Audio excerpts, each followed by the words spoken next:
welcome to Taking Stock, the show where we take stock of the week gone by on Dalal Street and prepare you for the one that's coming up next. I'm Surabhi Upadhyay, and with me is Prashant Nair.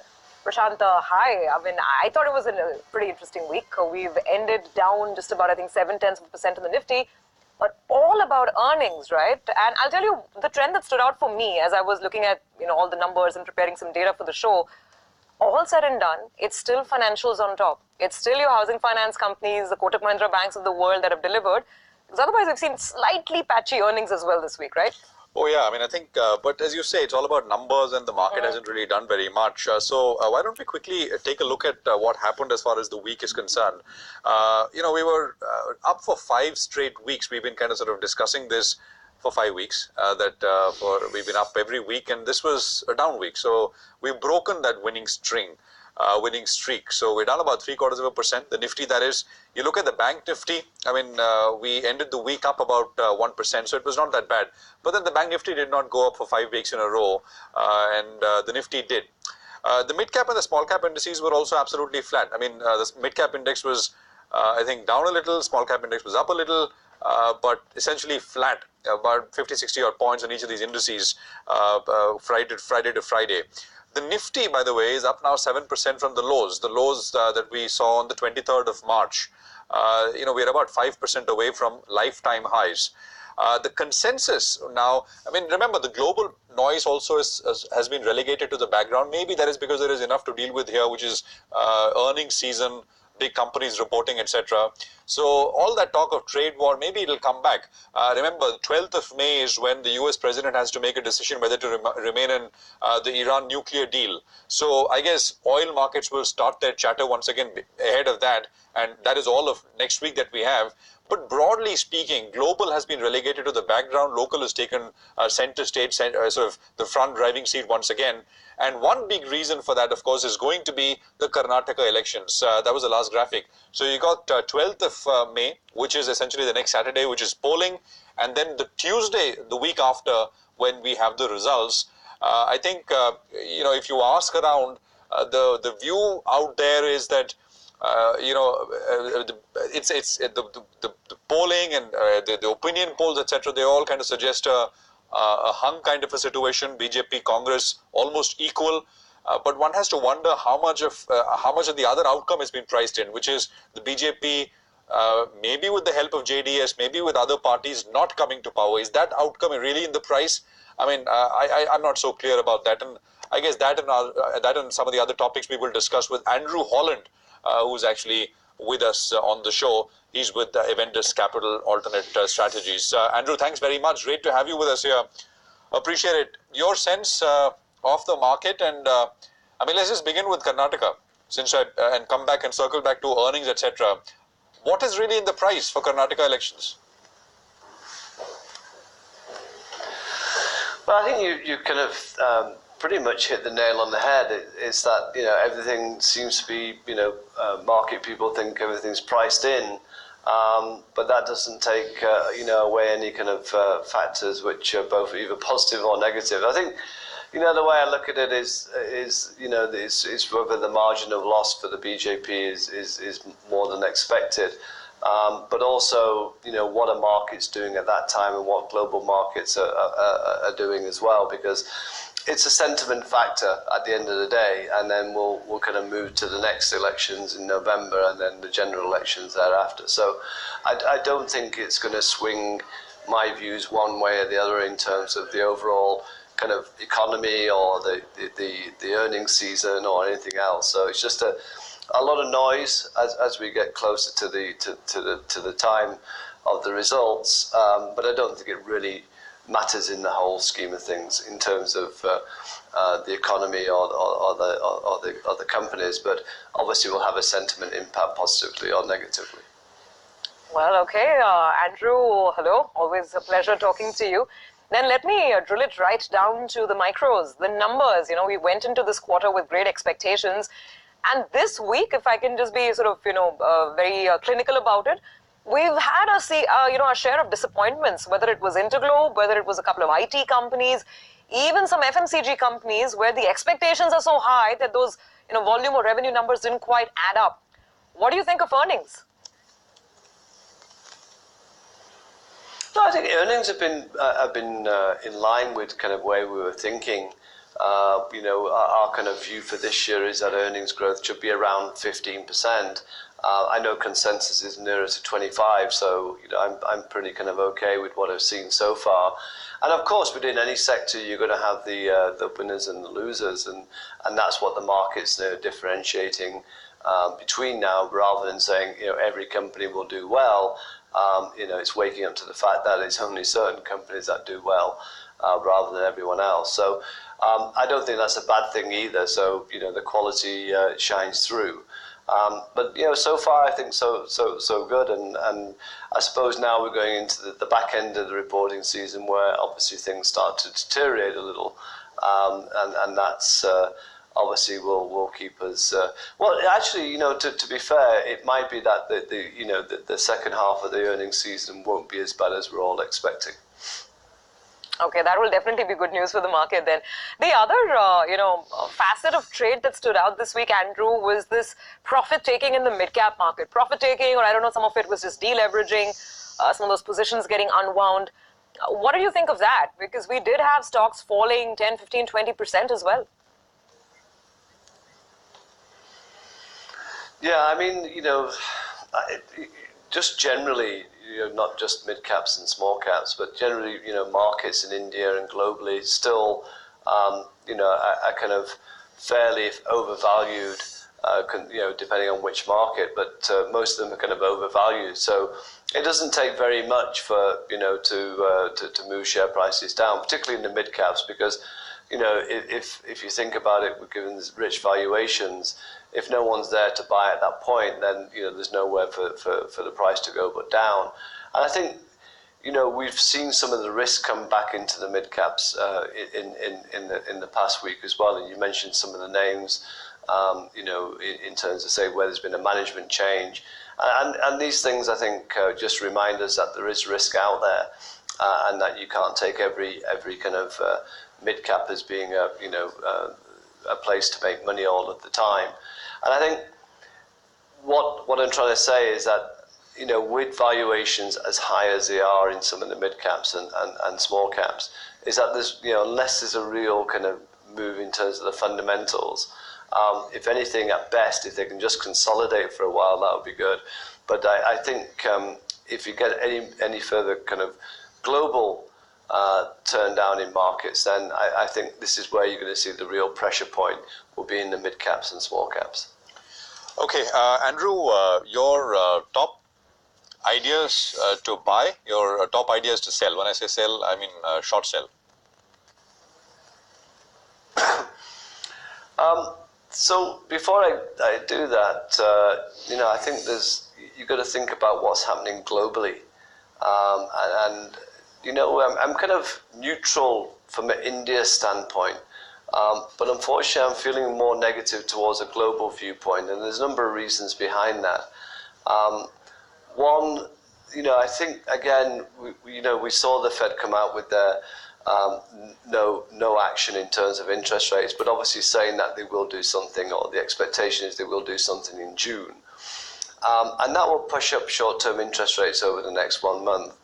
And I think that's causing a little bit more pain than the market's really anticipating, particularly if you take, say, car loans in the US. I mean, car sales fell off a cliff last month, and that's going to put a lot of pressure. And this is an over $1 trillion market in terms of loans, so it's not a small amount. And I think that could come and haunt us a little bit, as well as the credit markets. So I think what we saw in February in terms of a bit of turmoil in the bond market emanating to equity markets could come back again. And then, as you pointed out, there's still the Iran deal to be finalized, and there's China trade talks on. And of course, there's President Trump, who we all know is kind of unpredictable in what he's going to do. So I think, again, markets globally look a little bit overvalued. So I think, when I look down and think about India, then I think two things. One, I think the currency will continue to depreciate. So therefore, IT is a place to hide, along with FMCG in the short term. Private banks we like, and we've liked for a long time. So that's where I'd probably more kind of holding on the long side. And on the short side, I've got to think if interest rates go up in the US, and our yields are going to harden here.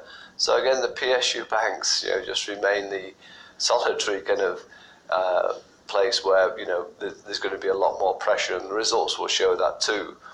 And I probably would kind of throw in real estate in the short term as well, in terms of problems there, which we've seen with one company already in the last few days. So, those are kind of more global factors which are making me a little bit more cautious about the Indian market in the short term. So I'm looking for places to hide rather than I'm looking for places to see where I'm going to get a lot of growth. I think also on the auto side, we had some great numbers. I mean, all the numbers were great, and including the recent month sales. But share prices are not really moving higher anymore. So maybe that kind of run in the auto sector is maybe over, and that's why you're seeing a bit more of a switch towards the private banks and selective IT companies, and FMCG again selectively in terms of those who've got good results. So that's where we're kind of positioning ourselves. So on IT, which is one of your hideout places, Andrew, in the current environment, as you explained, where are you more comfortable, large cap IT or mid cap? Because again, as earnings have told us this week, you can kind of go off the mark because again, stock prices have run up so much and expectations are very high. I mean, for our fund, we're keeping mainly to large cap because that's where we play. But obviously, we have been selective in who we want to be owning. And we've seen, again, some disappointing results from Wipro and HCL Tech. But that said, I think, when you need a place to hide, then the whole sector becomes a place to hide. So not as though I'm advocating those two stocks, but I would say that they would probably hold where they are, if I'm correct in saying that, global factors might become a little bit more kind of dire than they're seeing at the moment. And thank you very much. Appreciate you joining in with that opinion. Appreciate you coming on, and we'll speak with you soon again. Thanks indeed. We slip into a quick break here on Taking Stock. We will play out some market opinion that we got through the course of the week. So let's do that. When we come back, we have more opinion on the technical side coming up, and some advice on your questions as well. Back into it. The earnings season has done extremely well in the first month. We've had a lot more positive takeaways from the results, and except the usual suspects, the corporate lenders, we have seen otherwise a very nice and rising earnings trajectory across various sectors in the economy, with double-digit earnings growth into the next 24 months. So this is where I think fundamentally the market looks good from a medium to long-term perspective. However, some of these macro things you mentioned and the election issues could again move the other way and create some volatility in the next 15 to 30 days, which is something which we can't rule out. I think you're going to see still better earnings as we go forward over the next 12 months. And that is really what is going to underpin the market, in spite of the fact that a lot of the macros are not so good. I think for the next 3 months, the right sort of range would be between 10,000 and 11,000. And anything beyond that would definitely be an opportunity to book some profits and take some gains. That's not only in the short term. I'm also looking at, maybe a 12-month time period where the elections will start being factored in. And our assessment is that if you have very good election results, that's a BJP majority, the market could go to as much as 13,000 after the elections. But if you have very bad results, that means no majority and no government, the market could go down to 9,000. Around the 10,600 mark, the Nifty has a lot of support, And till that level is not broken, we are of the view that this move should take the Nifty to lifetime high. So we are working with a target of about 11,100 to 11,300, and we expect those levels to come by in the next few weeks itself. We are up 700 points in a matter of few weeks, and the price action is still good. So I don't think that one should worry too much about what crude is doing, at least in the current scheme of things. The global flows are volatile and more so negative for the emerging markets because of the macro news flow that you are having on the trade side, on oil, and all of those things are causing the volatility.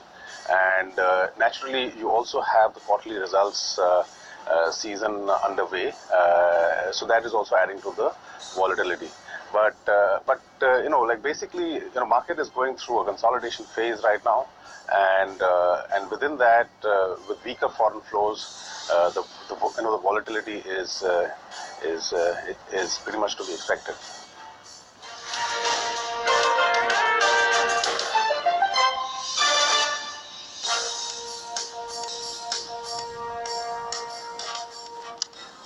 Welcome back. You're with us here on Taking Stock. You heard Andrew Holland talk about fundamentals. Let's get a chart view as well. Jay Bala is with us to run us through what he's making of things. Jay is pretty candid with his opinion and views, and sometimes they swing on the dramatic side. Jay, do we have a dramatic view from you in terms of where the market is headed one way or the other? Not at this point of time, and I'm still holding on to what I said earlier in late March and early April. There's no change in the opinion that we are likely to head to record highs past 11,300 to 11,400 on the Nifty.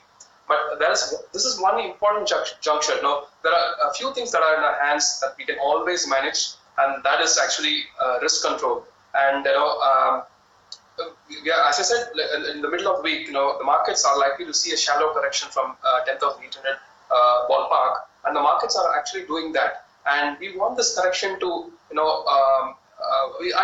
my opinion is it's coming to an end really soon. But in the event that I'm proved wrong, I don't want it to move in a very fast way on the downside. If it were to move in a faster fashion, then it will put my thesis into question.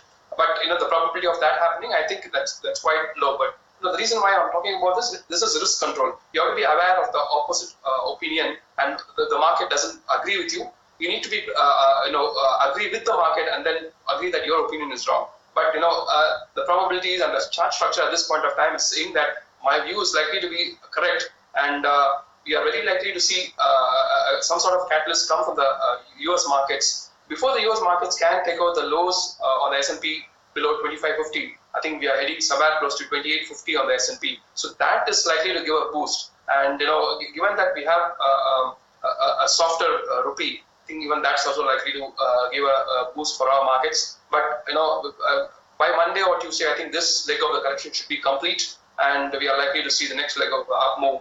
And that confirmation will come through once the markets can scale past 10,825 on the. Okay, Jay, yes, that is a sign of a smart trader, right? Don't get carried away with your own emotions or your own ego. You stick to what the screen is telling you. But you said it should be a shallow correction. What does that mean? I mean, what would be that lower boundary till when your thesis of otherwise expecting higher levels by August hold? Yeah, that's right. See, we've gone from 9951 to almost 10,800 on the Nifty. And, each day the markets have been, nibbling lower. It's not a big drop of 200 points on the Nifty. That kind of move we don't want to see. That will actually is what negate the move. So when I say shallow correction, the kind of drops we are seeing, 0.5%, 0.75% of a drop. That's the kind of drop we want to see, and that is a reiteration that the opinion that we have is right on the market. But anything, a deeper cut will put paid to our positive hopes. But even that scenario, it will only delay the medium-term price objective. It will not, reverse the possibility of long-term, medium-term, long-term market scaling past 11,100 highs that it made in January. So this is what we want to see. Price action, is pretty important, and the markets have so far been doing that. In terms of trading stocks, Ajay, what would you sort of say? tell our viewers are good bets, big bets? As I said, 4 or 5 weeks back, I'm very bullish on the CNX MNC index, and that still continues to be one of the favorite sectors. I know now that IT is cooling off, and it's not actually seen its final highs, but there is still more, a little more to cool off on in that sector. You're going to see some more action come through in the CNX MNC index. In fact, I have two picks within this sector. One is actually Vedanta. It's going to be a beneficiary of a higher crude, which I'm bullish on, and also I'm positive on the British pound. So a combination of factors, chart structures, is going to come into play. A lot of macro factors. So I believe it's unlikely to drop below 265, and we are seeing the Australian index come very close to 52-week highs, and that's an indication that even the metals sector, natural resources sector, is doing pretty well, and Vedanta is pretty much into it. So there are various macro factors that's going on into this call, and I believe Vedanta is likely to cross 360 in the short to medium term. And another stock within the CNX MNC space is actually United Spirits. We're seeing Pioneer Distilleries and Som Distilleries at record highs. Now that is actually going to spill into the big boys, and United Spirits is the big boys within the sector. And from the recent lows, it's actually clocked higher highs and higher lows. Sure. And we want to see the stock, United Spirits, come close to somewhere 3,300 if you're lucky. You have to grab that by both your hands, and we want to see the stock scale past 4,400. 4,400. That's a big target on USL. Bala, before we let you go today, the sector of the week, for all the wrong reasons, has been aviation. We've seen a lot of price damage on stocks. What do the charts on an Interglobe and Jet Airways now tell you? I mean, is this a longer-term pattern that's changing? I mean, Jet anyway has been underperforming last 2-3 months, but Interglobe's precipitous fall. Yeah. See, Brent and NYMEX crude, I'm very positive. It's just seen the middle portion of the move, and we still have some more upsides to be done. I think, I was not in your channel sometime in November, December, but I was very positive on crude and said long-term negatives are likely to play for the aviation sector. That is actually happening. But, that wise at that point of time was not to play that on a short term because there were short-term upsides. So, I believe Jet Airways could drop as low as 400. So, so there is a considerable amount of negatives in the aviation space, and we are not done with the negatives. All right, Jay, thanks very much. Appreciate you joining in. Helpful advice for our viewers in terms of both overall view and specific stocks as well. So, another week to a close, so we're ready for the next one. Absolutely. So you have a great weekend, and we are going to see you bright and early on Monday morning. Thank you for watching.